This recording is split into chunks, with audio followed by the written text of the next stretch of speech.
Els amics. Hi havia una vegada dos amics íntims, l'Ismael i el Tito. Junts eren les estrelles del rock i feien molts concerts per tot el món.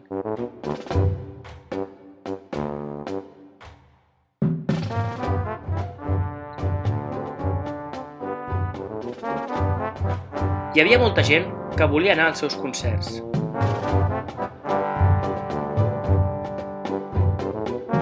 Però un dia, en un dels concerts, es van barallar. Es van barallar tant i tant, que es van cansar de fer concerts.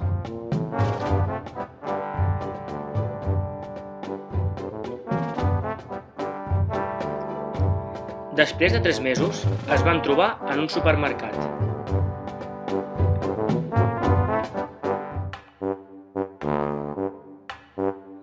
Van veure dos amics que es saludaven i es van recordar de quan ells eren amics i estrelles del rock. Es van perdonar i es van fer una gran abraçada.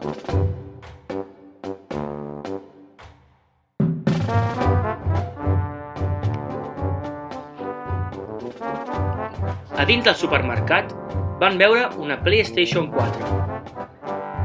Van decidir que se la compraven per passar-se tota la tarda jugant a jocs com quan eren amics. Conte contat, ja s'ha acabat.